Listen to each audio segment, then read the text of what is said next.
Le médecin avait dit quelque chose que Victorine n'oublierait jamais. Il avait dit, médicalement, je n'ai pas d'explication. Vos 3 enfants ont des symptômes distincts, sans lien apparent entre eux, et pourtant ils ont tous commencé à décliner exactement à la même date. Le même jour. Comme si quelque chose s'était passé ce jour-là qui les avait tous touchés en même temps. Victorine avait regardé le médecin. Elle avait compté les jours dans sa tête. Silencieusement, debout dans ce couloir d'hôpital blanc. Elle avait compté les jours depuis ce matin-là, 2 mois plus tôt. Ce matin-là où elle avait signé l'acte de vente. Elle avait vendu la parcelle de son père pour 3 fois rien. Elle l'avait vendue parce qu'elle n'avait pas le choix. Pas parce qu'elle voulait de l'argent. Pas parce qu'elle avait oublié ce que cette terre représentait. Mais parce que ses enfants avaient besoin d'études et qu'elle avait épuisé toutes les autres options. Elle avait vendu la terre de ses ancêtres pour l'avenir de ses enfants. Et maintenant ses enfants étaient à l'hôpital. Tous les 3. Le même jour que l'acte de vente. Ce que vous allez entendre ce soir est une histoire vraie sur ce qui arrive quand on rompt quelque chose qu'on n'avait pas le droit de rompre, même avec les meilleures intentions du monde. Sur la différence entre ce qu'on croit faire et ce qu'on fait vraiment. Et sur ce que certaines terres gardent en elles, longtemps après que leurs gardiens sont partis. Victorine Zébazé avait 44 ans. Institutrice dans une école primaire publique depuis 17 ans. 3 enfants: Sébastien 20 ans, Mathilde 18 ans, et le petit Arsène 12 ans, prénommé ainsi en hommage à son grand-père paternel. Son mari Cédric avait quitté la famille il y avait 7 ans. Pas dans un drame, pas dans une dispute. Il était simplement parti un matin avec sa valise, avait envoyé un message depuis la gare et n'était jamais revenu. Victorine avait pleuré 2 semaines. Puis elle avait travaillé. Elle avait toujours travaillé. C'était la chose qu'elle savait faire le mieux et qui tenait tout le reste en place. Son père, Arsène Zébazé, était mort il y avait 4 ans. Un homme du village de Ngpayem, à 3 heures de route de la ville, qui avait passé toute sa vie sur ces terres comme son père et son grand-père avant lui. Il n'avait pas été riche. Mais il avait eu cette chose que certains hommes ont et d'autres pas, une façon d'être dans un endroit qui ressemblait à de la racine. Comme s'il n'était pas posé sur cette terre mais qu'il en faisait partie. Il avait laissé à Victorine, fille unique, la parcelle du bas. 2 hectares de latérite rouge et de forêt secondaire, avec une source au fond qui ne s'était jamais tarie même pendant les grandes sécheresses, et une partie que les gens du village appelaient l'enclos, un espace circulaire délimité par de vieilles pierres, au centre duquel il y avait un arbre si vieux que personne ne savait plus comment le dater. Victorine n'était pas allée à Ngpayem depuis l'enterrement de son père. Elle n'était pas une femme de village. Elle était née à Ngpayem, elle y avait grandi jusqu'à 12 ans, puis l'école, la ville, les études, le mariage, les enfants, la vie. Elle était revenue pour les funérailles comme on revient aux funérailles avec du chagrin et des valises qu'on referme ensuite. La parcelle du bas, elle la connaissait comme on connaît les maisons de l'enfance dans les détails sensoriels, pas dans le détail administratif. Elle savait que l'herbe de l'enclos était d'un vert différent du reste. Elle savait que les pierres du cercle étaient froides même en pleine journée d'harmattan. Elle savait que son père ne permettait jamais que quiconque entre dans l'enclos avec des chaussures. Elle savait tout ça et elle avait vendu quand même. Parce que Sébastien avait été admis dans une école d'ingénieur à 5 heures de route. Parce que Mathilde avait un dossier pour une formation en santé qui coûtait plus que ce que Victorine gagnait en un an. Parce que le petit Arsène avait des notes qui méritaient mieux que l'école publique du quartier dont les toits fuyaient depuis 3 ans. Elle avait calculé. Elle avait tout calculé. Les économies, le salaire, les aides possibles, les bourses demandées et pas obtenues, les prêts refusés. Elle avait calculé pendant des nuits entières à la table de la cuisine avec ses dossiers et sa calculatrice et ses enfants qui dormaient et qu'elle regardait parfois depuis le couloir avec cette douleur particulière des parents qui veulent tellement pour leurs enfants qu'ils se consument pour y arriver. Et au bout de tous ces calculs, il restait toujours un trou. Un trou que rien ne pouvait combler sauf une chose. La parcelle du bas. Elle avait trouvé l'acheteur par un cousin éloigné. Un homme d'affaires de la région qui cherchait des terrains agricoles. Le prix était correct. Pas exceptionnel mais correct. Elle avait signé. L'argent était arrivé en 2 fois. Elle avait payé les inscriptions, les logements, les fournitures. Ses 3 enfants avaient pu commencer leur année scolaire dignement pour la première fois depuis des années. Elle avait eu, pendant les premières semaines, ce sentiment que les bonnes décisions procurent. Ce sentiment de solidité. D'avoir fait ce qu'il fallait faire. Puis Sébastien avait appelé depuis sa résidence universitaire. Il avait dit qu'il ne se sentait pas bien. Des maux de tête intenses depuis une semaine.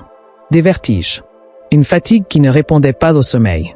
Il avait consulté le médecin de l'infirmerie universitaire qui l'avait examiné et n'avait rien trouvé de concret. Il avait prescrit du repos et quelques médicaments. Sébastien n'allait pas mieux. 2 jours après cet appel, Mathilde avait appelé depuis sa formation.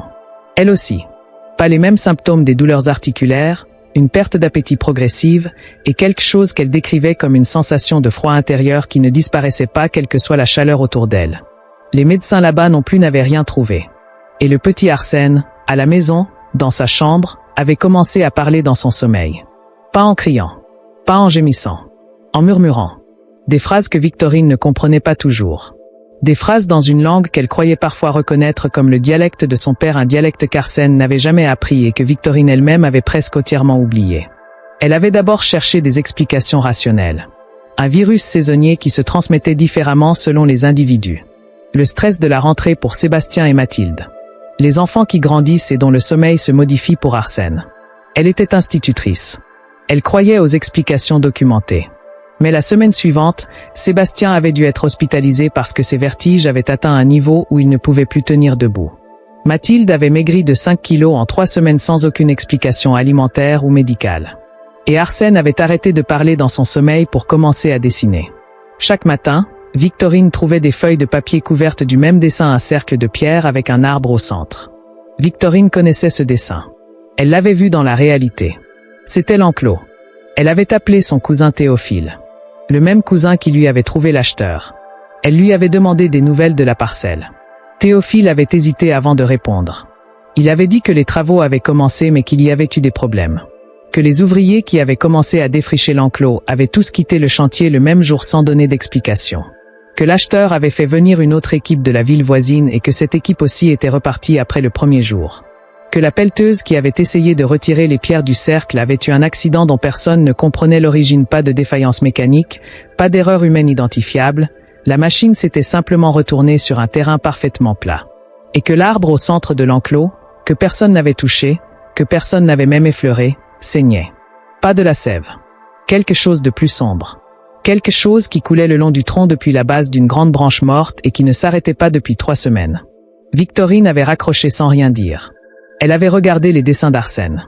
Elle avait pensé à la date de la signature de l'acte. Elle avait compté les jours jusqu'aux premiers symptômes de Sébastien. Puis jusqu'à ceux de Mathilde. Puis jusqu'au dessin d'Arsène. Le même jour. Les 3. Le même jour que l'acte de vente. Elle avait pris 5 jours de congé et elle avait pris le bus pour Engpayem. Le village avait changé et n'avait pas changé de la façon particulière dont les villages changent, les maisons un peu différentes, les gens vieillis, des enfants qu'elle ne reconnaissait plus, mais la terre la même, l'air le même, cette façon qu'avait la lumière de l'après-midi de tomber sur les toits de tôle que Victorine avait oublié et qui lui était revenue instantanément en descendant du bus. Elle était allée directement à la parcelle du bas. Les travaux s'étaient arrêtés depuis plusieurs semaines. On voyait les traces de ce qui avait commencé, des arbres abattus à la périphérie, des marques de pneus de machines dans la terre, des bidons oubliés. Mais plus on s'approchait du centre de la parcelle, moins les traces du chantier existaient. Comme si les machines et les hommes avaient avancé jusqu'à un point et n'avaient plus pu aller plus loin. L'enclos était intact. Les pierres du cercle étaient exactement là où elles avaient toujours été. L'arbre était là. Et sur le tronc, à la hauteur de la grande branche morte, quelque chose de sombre avait coulé et séché en longues traînes verticales. Victorine s'était arrêtée à la limite du cercle de pierre. Elle n'avait pas eu besoin qu'on lui dise de ne pas entrer avec ses chaussures. Ses pieds avaient fait ce geste tout seuls. Elle les avait retirés. Comme quand elle était enfant, debout à la même limite, avec son père à côté d'elle qui ne disait rien parce que certaines choses n'ont pas besoin d'être expliquées à ceux qui sont issus d'un lieu. Elle était entrée dans l'enclos. Elle s'était approchée de l'arbre. Elle avait posé les 2 mains à plat sur l'écorce. Et elle avait pleuré. Pas pour les mêmes raisons qu'aux funérailles de son père. Pour quelque chose de différent. Une douleur plus ancienne, plus profonde que le deuil personnel. La douleur d'avoir compris quelque chose trop tard. Pas parce que quelqu'un le lui avait dit. Parce que ses pieds avaient retrouvé d'eux-mêmes le chemin de cette terre et que quelque chose dans sa poitrine reconnaissait ce qu'elle avait vendu et que ce quelque chose n'avait rien à voir avec l'argent. La vieille Madeleine la trouva là le lendemain matin. Madeleine Akono avait 82 ans et vivait dans la maison la plus proche de la parcelle depuis plus de 60 ans. Elle avait connu le grand-père de Victorine. Elle avait connu son père Arsène depuis sa naissance. Elle était le genre de femme vers qui les gens viennent dans les villages quand les médecins n'ont plus de réponse. Elle regarda Victorine. Elle regarda l'arbre. Elle dit « Tu as dormi là ?» Victorine dit qu'elle avait dormi au pied de l'arbre. Qu'elle ne savait pas pourquoi. Qu'elle s'était assise et qu'elle ne s'était plus levée.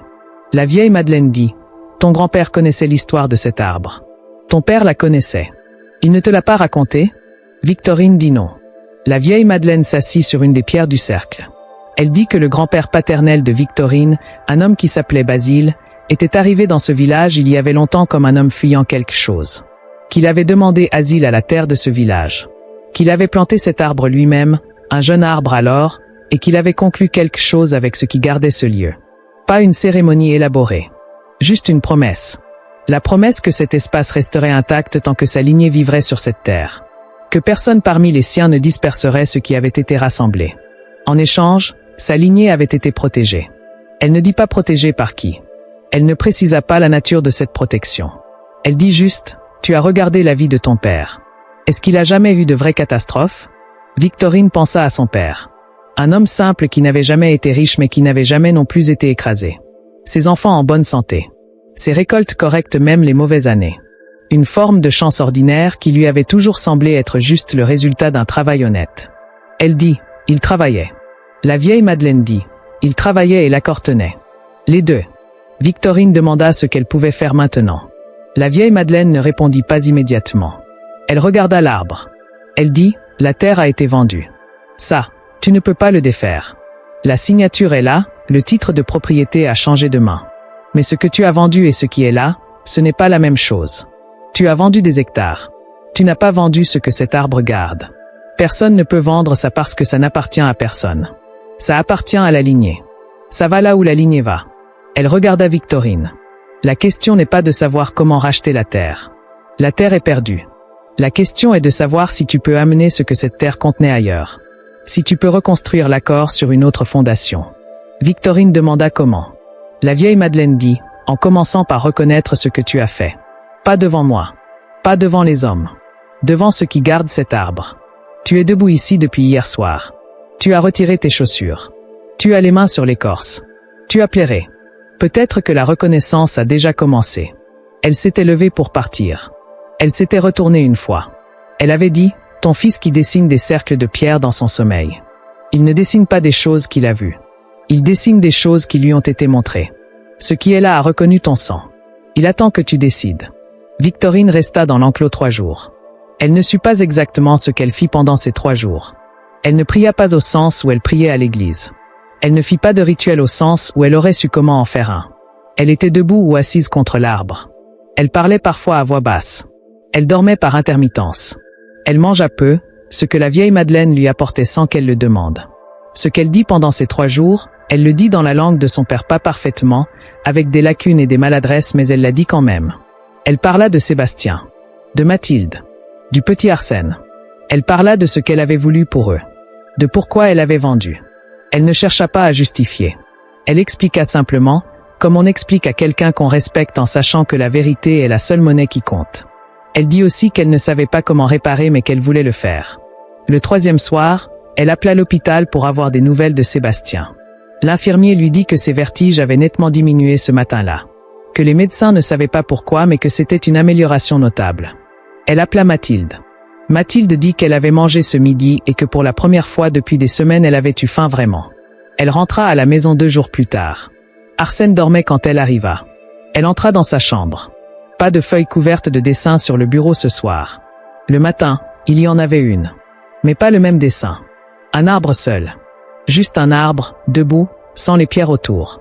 Victorine avait regardé ce dessin longtemps. Elle avait appelé Théophile. Elle lui avait demandé si l'acheteur de la parcelle accepterait de négocier quelque chose. Pas racheter la totalité. Juste l'enclos. Juste l'espace circulaire avec l'arbre.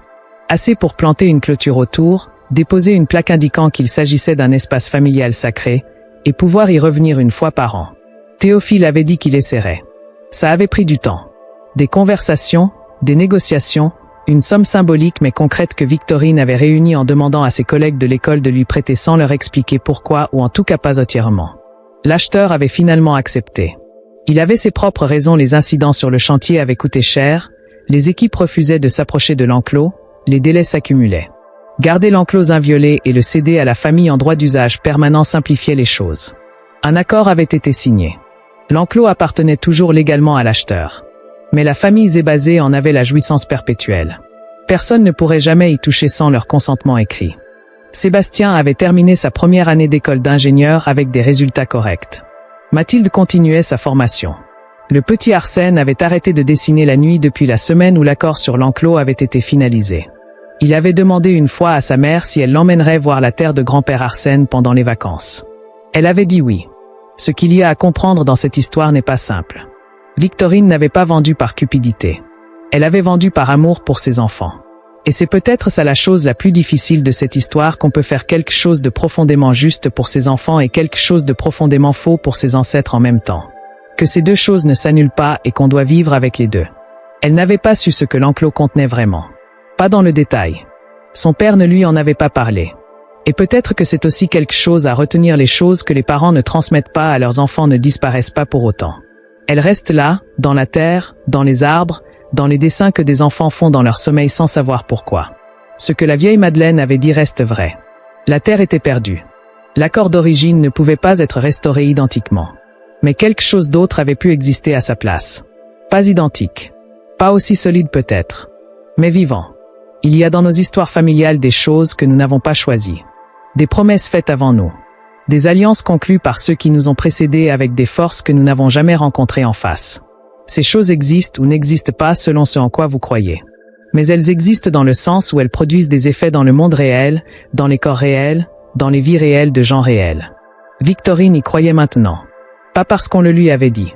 Parce que ses pieds avaient su retirer ses chaussures avant même que sa tête leur en donne l'ordre.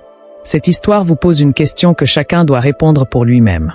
Dans votre famille, y a-t-il quelque chose que les anciens protégeaient et dont vous ne connaissez pas complètement la raison? Un terrain qu'on ne vendait jamais. Un endroit où on ne construisait pas. Une pratique qu'on répétait sans pouvoir l'expliquer. Est-ce que vous savez pourquoi? Dites-moi dans les commentaires. Partagez cette vidéo. Et à la prochaine histoire.